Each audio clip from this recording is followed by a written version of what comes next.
Allah. Dan hidayah itu tidak terpengaruh antum solih, antum tidak solih, tidak akan mampu mempengaruhi orang lain di dalam masalah hidayah. Oh, saya ini mustajab. Wallahi, kalau antum mustajab sekalipun tidak memberikan jaminan bahwasanya antum ketika meminta hidayah menjadikan Allah memberikan itu kepada orang yang antum minta. Kan apa? Hidayah itu miliknya Allah. Nabi orang yang mustajab doanya. Tapi apakah kemudian Nabi mampu menjadikan doanya diterima oleh Allah ketika berkaitan tentang hidayah? Enggak. Padahal kita ngerti kan, ribuan atau ratusan permintaan para sahabat ketika Nabi sudah meminta dikabulkan. Coba kita perhatikan bagaimana mustajabnya doanya Nabi ketika Nabi sholat istisqa, ikhwan.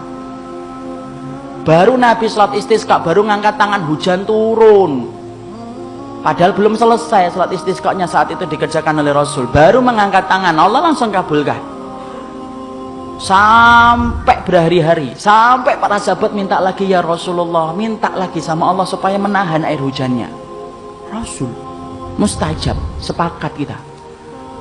Tapi apakah Rasul mampu menjamin hidayah untuk orang yang paling beliau cintai di antara ahlul baitnya, yaitu adalah pamannya? Tidak. Nabi tidak mampu memberikan hidayah itu kepada pamannya. Fir'aun, Nuh, apakah kemudian mustajab? Mustajab, ikhwan. Kalau antum ingin tahu bagaimana doanya Nabi Nuh yang mustajab, perhatikan ketika Nabi Nuh itu selama 950 tahun beliau berdakwah, lalu kemudian akhirnya dia merasa kalah, kemudian dia diterangkan oleh Allah, fada'a rabbahu anni maghlubun fantasir fafatahna alaihim abwabas sama'i bima'im munhamir. Nabi Nuh kemudian diceritakan oleh Allah, ketika Nabi Nuh itu merasa kalah, dia berkata, fada'a rabbahu, dia berdoa kepada Rabbnya, anni maghlubun, saya kalah, fantasir, tolong saya wahai Allah. Allah tidak perlu lama. Allah kemudian menggunakan bentuk fa. Apa itu fa? Menunjukkan cepatnya langsung Allah mengabulkan. Kami bukakan pintu-pintu langit dan pintu-pintu bumi, kemudian kami keluarkan setiap air dengan air yang kemudian menerjang setiap apa yang ada di hadapannya. Langsung Allah bayar kontan apa yang diminta oleh Nabi Nuh.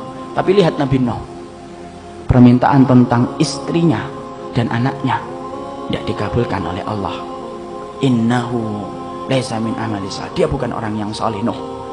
Sampai kemudian Nabi Nuh pun kemudian tidak mampu menjadikan istrinya dan anaknya beriman. Ini harus paham, ikhwan, supaya ketika antum berdakwah, bukan antum yang memiliki hak prerogatif untuk menetapkan siapa yang dapat hidayah dan tidak. Allah yang menentukan. Kenapa kita harus paham ini? Supaya antum tidak kecewa ketika antum telah berikhtiar untuk menunjukkan orang yang antum cintai kepada jalan Allah. Karena bukan antum yang menentukan, Allah yang menentukan hasil akhirnya.